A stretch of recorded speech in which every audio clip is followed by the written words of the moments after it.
We are live and from a different angle here from RLC's HQ at Easter Sheehan in Scotland today, due to the fact, thanks to DNS Electrical, we were completely rewired yesterday across the whole farm with loads of Wi-Fi boosters going in different floors in really odd locations. So attempting to use technology in a different way. If you've just joined us, we have with us today Eric Swick from swickbusiness.com. Hello, Eric. Good morning or afternoon for you. Are you up on the roof, Eric? It looks like it, doesn't it? I am actually. I'm visiting a friend in New York State, and I'm sitting out on his beautiful patio. Maybe I could show you a view from his patio. Oh, fantastic! Yeah, so kind of like your property, right? Looking out on your the nest that you have there, your lake. That's correct. Our loch, just to be precise. We also have with us the fabulous George Powers from Syracuse, New York State. And if anyone's watching, you should visit Syracuse just to find out where it is. George, it's good to have you back. It's great to be back. And yeah, we're overpowering you now. 2 people in New York on you today. They're here. I know. This is an East Coast edition, isn't it? It's a special edition. We want to talk about a couple of things today. It is officially half time of 2021. So June the 30th puts us at the exact halfway point of the year. Is that correct? Mathematically, yes. It's also, I don't know if this is true. I read somebody was selling something on the internet this morning. It's also Social Media Day. I don't know if that's true. But let's talk about halftime, and towards the end of this episode, when we are talking about halftime from a business perspective, America does go into the 4th of July weekend, which really is like a team going into the changing room to have a pep talk at the halfway point. So, how would you describe your first half of the year, Eric and George? And anything stand out to you this year so far?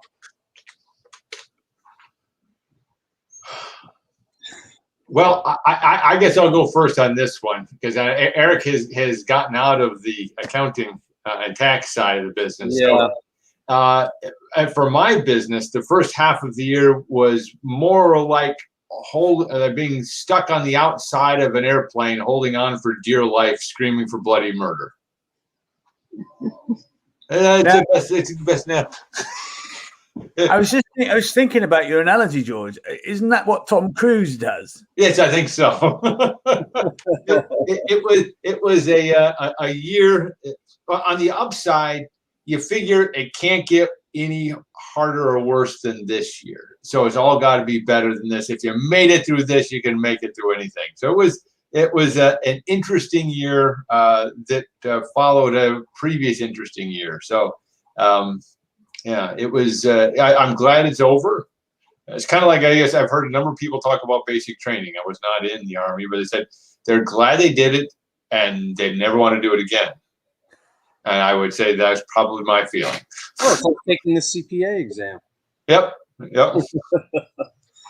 Never want to do that again. No, and it's been a funny year, isn't it? So it's as though the world is permanently stuck on restarting. And lots of things. I mean, there's so many things you can do here in Britain that you couldn't do at the start of the year. And we've got a Freedom Day coming up, July the 19th, where some of the final restrictions will be lifted in some parts of the Union. The Union, of course, being Ireland, Scotland, and Northern Ireland, Scotland, and Wales and England. So different rules in each location. The thing is, though, and whatever those things are, it still feels like we're not quite started due to travel restrictions, travel arrangements between countries that change every week or every day in some cases. So it feels a bit weird still, doesn't it? Yeah. You know, I've spent my first half of the year probably a lot of time working with clients and just trying to get them out of that funk, because I feel like they could have a competitive advantage if they come out of the gates running as opposed to walking. And so that's where my focus has been for the last 4 or 5 months, is do whatever you can do to learn from last year, but also be prepared for, there's a lot of pent up demand, and, you're going to get in there. If you can beat meet your customers and your clients' needs, you're going to have an advantage.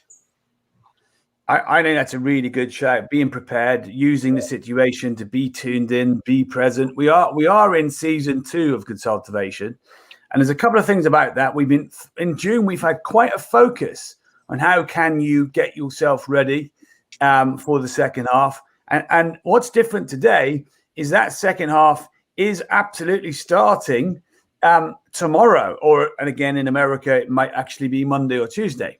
I think technically it's July 2nd, but we're close enough. Thanks, George. I appreciate the encouragement there with your correction. The mathematics. Yeah, totally. I've enjoyed in this first half of the year, something that I see everywhere is human endeavor. There are some incredible things that have happened this year all over the place with businesses, individuals, new ideas of doing new ways of doing things that continue to astound me. And that's one of the things that I've enjoyed this year. And I'll give you an example. George, you attended, I think Eric, you did too, an event we did last summer, a virtual summit at RLC, and hosted by Saving Grace Events and Rebecca. And they are doing a 10-week socially distanced series of shows in a big British stately home that's owned by the National Trust, Tatton Park. Or is it owned by the National Trust? I shouldn't say that in case it's wrong. But anyway, it's been around for hundreds and hundreds of years, nonetheless. Big, thousands and thousands of acres. And it's like sitting in your garden with garden furniture, with a thing over your head, either normal or VIP, to watch things like The Greatest Showman or tribute acts of Queen and children's shows and BBC television cartoonists and stuff. It's brilliant. Innovation in the eventing space that's COVID compliant this summer. So loads of examples. Is there anything you've seen, Eric or George, in your client base that you think, I can't believe they did that?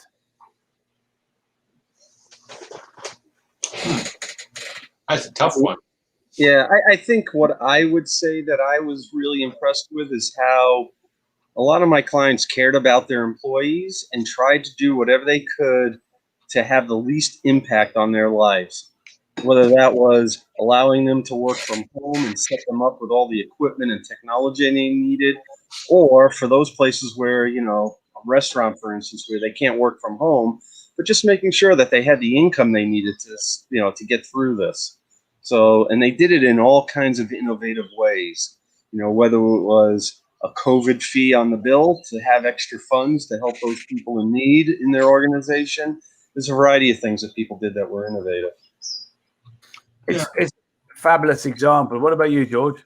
Yeah, there were some clients that made some changes. And I think one of the things we're going to see, I think, with our clients that are small businesses is some of these changes are going to stick. We're seeing a lot of you're listening and seeing a lot of the bigger companies going back to the old way of doing business, interestingly. But I think there's an opportunity here for smaller businesses to embrace the new change, the work from home. That's something that a lot of big businesses are saying, no, we want everybody back. They're not embracing it the way that a lot of people figured it would. And when you're a little closer to home, I think we're seeing more people say, yeah, that worked. Some new products. Some of my clients did restaurants that didn't do takeout. Now we're doing takeout and finding it works pretty well. So there's just a few things. I do think there's some things that have, that worked well that we're now seeing just maintained. Some of these things will go away, and we'll be happy. Some of them will go away, but other ones, I think it's an interesting.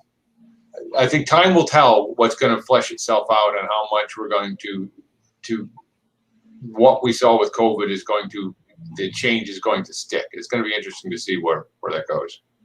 And I have a request really of the colleague or employee, and a request to the firm owner, and that is the colleague to recognize, what is a good performance. Really own your self-leadership and say, if I get my work done at a high standard in a certain amount of time, understand that that's one of the things that troubles a firm owner, right? Will the work be right? Will it be done correctly? Will it be done on time if there's clients involved? And then from a firm owner perspective, value that the colleague you're employing has a life, has a family, has things that are precious. And can the two parties meet in the middle in this new way of working? Yeah. What I have found that's interesting is I've asked several clients, well, have you surveyed your employees? What do they want? And it seems like it's always kind of a split, you know? So I think it just comes down to being flexible and being able to, you know, meet the needs wherever the people are. And, you know, it varies from person to person. I think it's really hard, George, like you said, some large corporations saying, no, you all have to come back. It's like, whoa, you know, that just doesn't fit in today's culture and environment. It's like, well, what are the needs of these employees? What do they want? And then figure out maybe a win-win type of situation instead of, you know, black and white. Yeah, Eric, I think you're 100% correct there. That and the younger generation is seeing this, and they're more demanding. Hey, they want the flexibility. They would, you know, the older way of, you know, everybody being in the office for these hours was a simpler way of managing people. You must be here. You must be at your desk. If you're at your desk, you must be working. Oh, good. I don't have to worry about anything else. It's easy. It's easier to manage in that sense. The new world where we're heading is a much more difficult thing to manage, because are they here? Are they not here? Are they getting their work done? How do we effectively make sure they're getting their work done while still embracing them to be able to, you know, to live their lives? We've been experimenting a little bit here. We have one fellow that we say, okay, we're paying you 40 hours a week. This is the amount of work you need to get done. If you get it done in less than 40, great, you can go home. Yeah. If you need 40, you got to be here for 40. Yeah. It's interesting because you got to be careful. It's much harder to manage, but if it comes out, it's better for everybody in the end. And I've been doing some following of some podcasts and things. They've been talking and have been they started studying some of these work from home before COVID. And it seems to be, Eric, like you said, in a lot of cases, some people love working from home and they only want to be there. Some people don't want to deal with it at all. And there's a whole bunch, and it seems like most are the mix. Yes, they'd like to work from home some days, but not other days. Yeah, that's what I'm seeing. So it seems to be that, and that's what we're seeing too. We got a couple people now that are working some days from home and some days here. So it's a bit of a mixture that seems to be maybe the best course of action for folks. Yeah. You know, you make the comment that it's harder to manage, but in my mind, I think it's the proper way to manage is that you set expectation. What's the roles, responsibilities? What's the expectation of the job? And then you hold people accountable for that. And, you know, that's treating people like adults, I feel, is a way I would put it. And why not, you know, create that environment? It's just that's a little bit more difficult, I agree, to manage, but I think it's very doable. It's just different than where most people have been. Hey, I've got people that have worked in the office and they're less efficient when they're in the office because they get into the chatter and the socializing and, you know, they you know, get off task. And I think that can happen just as much in the office as it can outside. Yes. So let's move on to one of the subjects that you wanted to talk about today, Eric, which is the success framework or best version business framework. And tell us a bit about this. Well, first of all, you know, when I think about this, the best version business framework is really just a framework that helps you define kind of where you want to take your business and where you want to go, but it also sets the foundational information around, you know, your culture and how you want people to behave and the values that you have for the business. But probably the most important thing, which I think about when I talk about the second half of the year, is the 24-month plan. If you have a plan, I don't think mid-year really makes that much of a difference. You know, you should be looking at that plan probably more frequently in every half a year, maybe on a quarterly basis, maybe on a monthly basis. But you have a plan so you know what you've set out to do for the second half of the year already. And that's what I think is really powerful about the best version business framework. When we talk success framework versus best version business framework, that's where, Dave, I rely on you to kind of differentiate those for us, if there is any differentiation. Well, that's a really good point. It is ultimately the same thing. So success framework is where it all started. And, you know, we invented I say we RLC, I know it was my work, but our brand came up with the success framework formula a long time ago when we took a big corporate client who had asked me, can you do a facilitation? And I'd asked, are you up for doing something in one sitting over 2.5 days? Can we get the job done and get your leadership team back out in the field? George, it's a metaphorical field. There's no field involved in this story. And so by the time we've done the 2.5 days, can they be out and about, actually implementing the plan? And we used to call it the success framework because it was very much outcome-based language. Now, anybody can call something the success framework because it's very general language. Yeah. So when we went through the process, it was two things, one legal and one really important operational, is that the client I was working with at the time was quite unsure as to whether we could do these traditional things, mapping out the company's purpose, building a future plan, dealing with culture once and for all, putting together values and behaviors that everybody can sign up to and say, yes, I'm going to do that. And this 24-month ethos plan.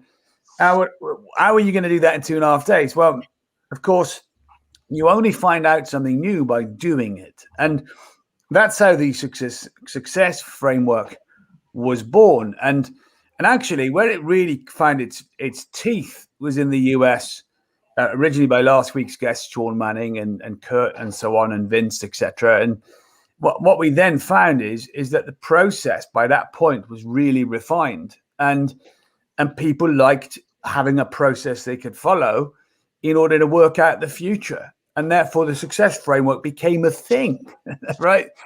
And what changed, George and Eric, was that it had to become, I felt, a product process. So a product in its own right.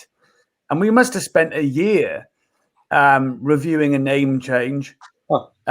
And that's where Best Version Business Framework came around as a name. I think it must have been 2018. And it allowed us to tie our method to the language and not just copyrighted, trademark the process so that it's an RLC weapon of choice. And I use the word weapon loosely, George Bowers, right?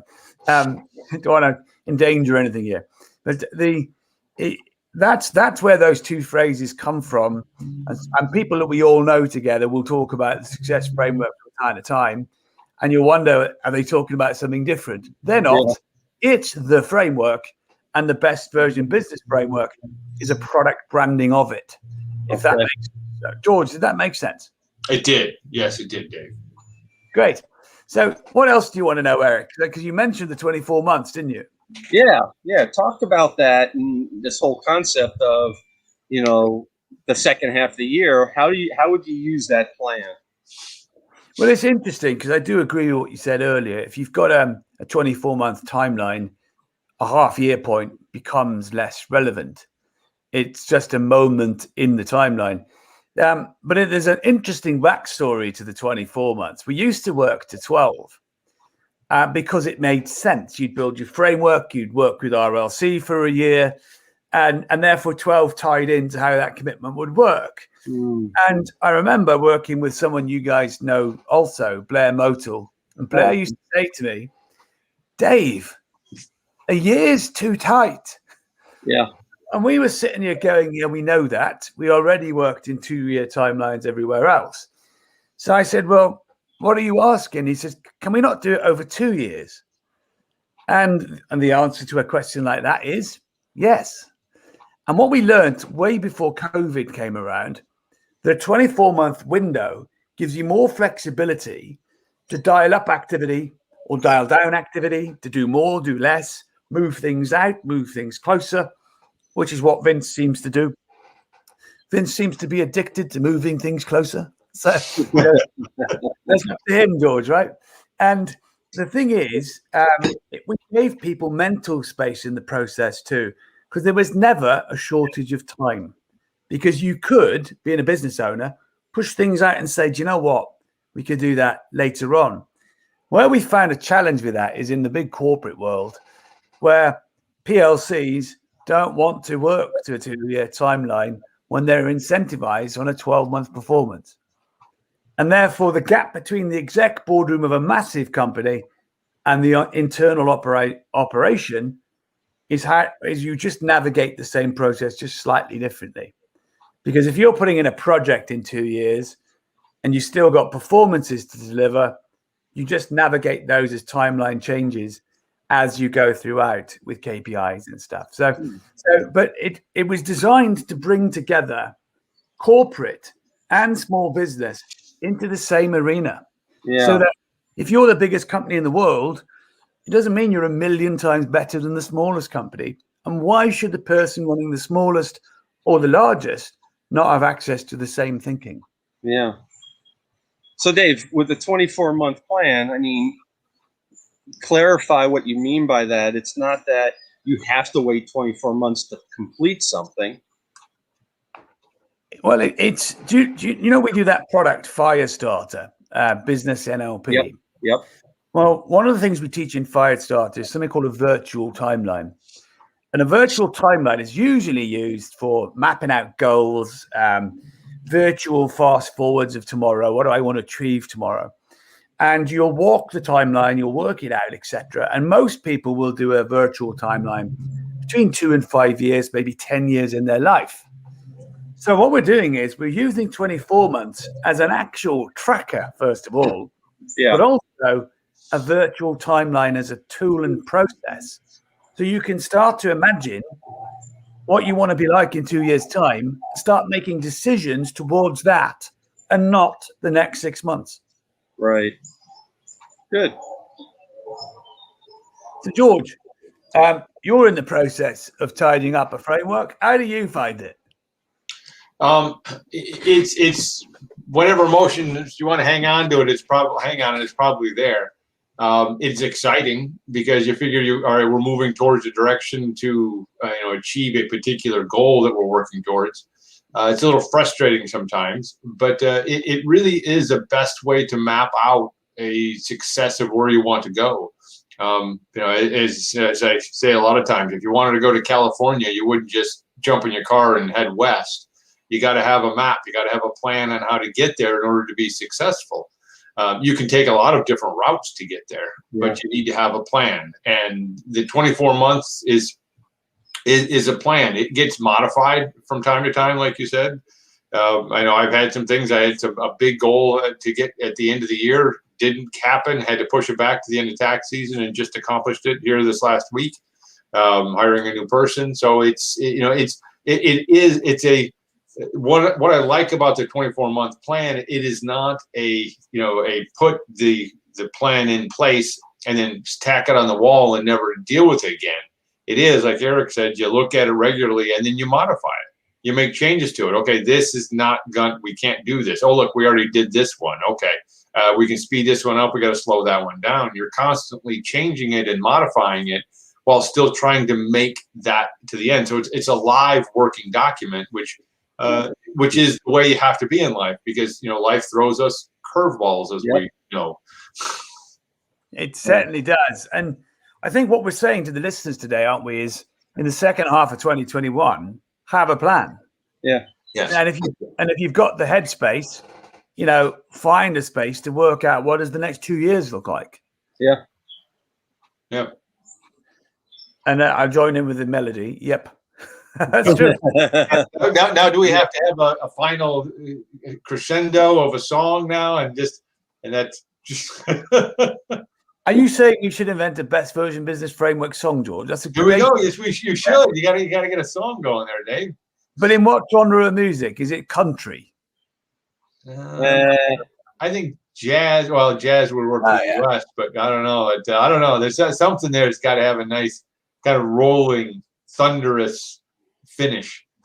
Okay, well, you've put the challenge out there. I will ask some of my musical members of my family to have a think about that, and let's see what they come up with. And I'm glad you asked the question, Eric, because I think it's important for those of us who know us around the world to understand what the framework is, where it came from, why we did it, because it was, as a consultant, I got really frustrated with working with large companies, and we'd spend 10 different half-day sessions working out lots of different pieces. And can you imagine if that was once a month? That's 10 months to get a plan together.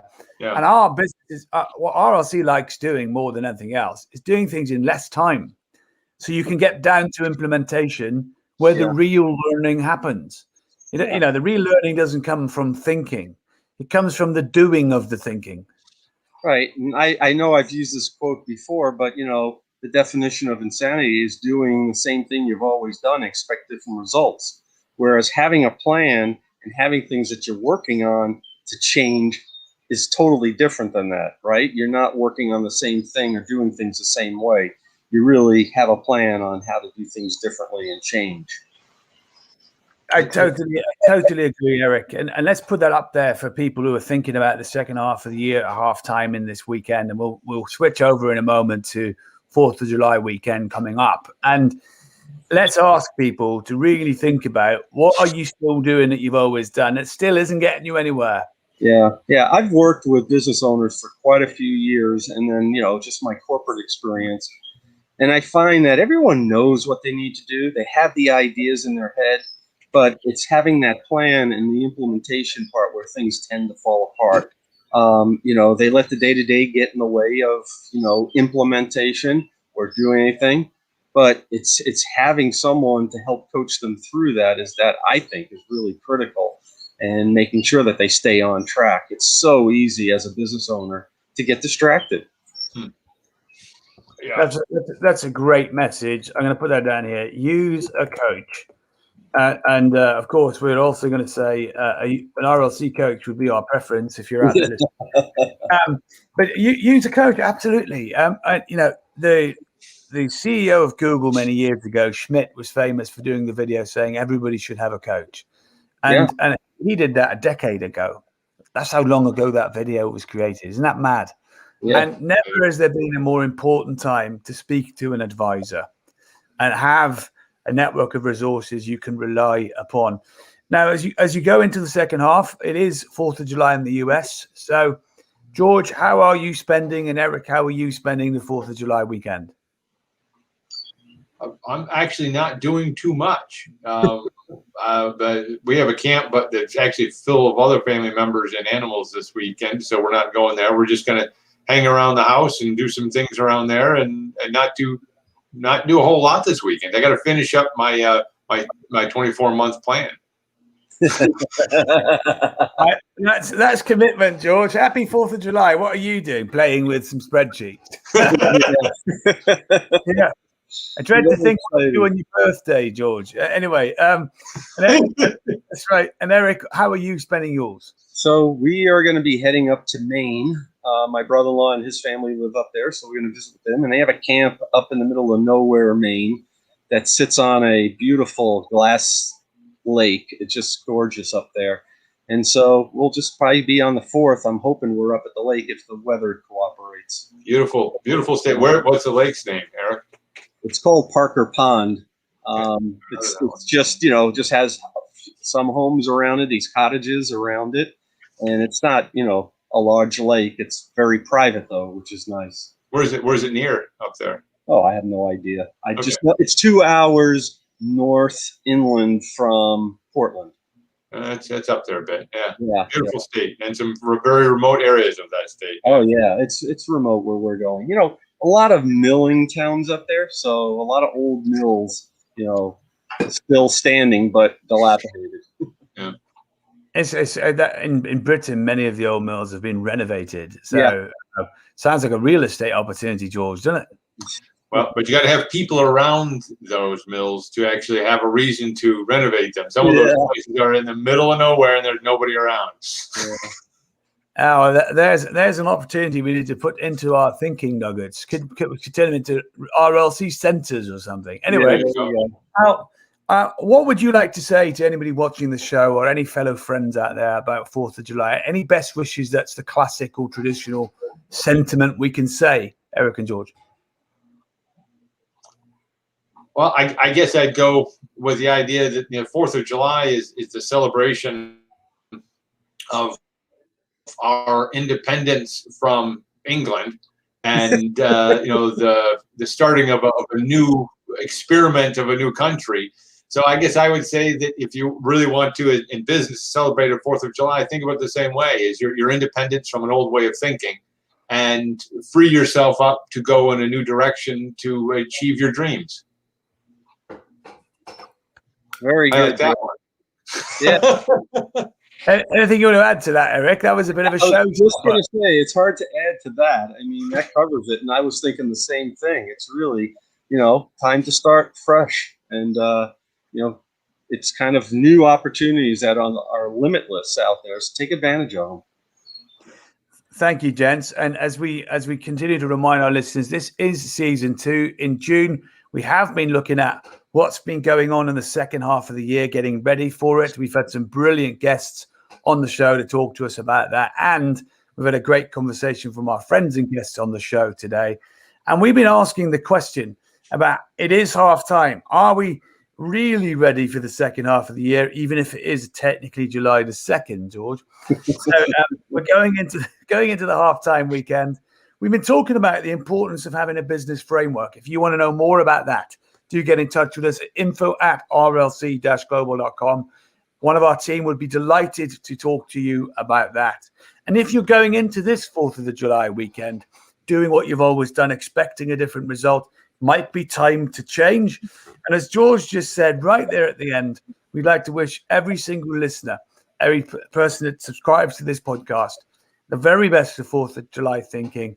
And as George said, it was the birth of a new country in its day that created and demanded new types of thinking for everybody in America today.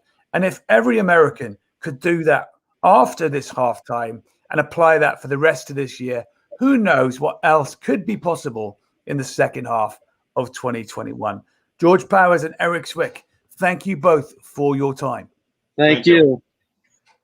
Happy 4th of July. Yes, thank you.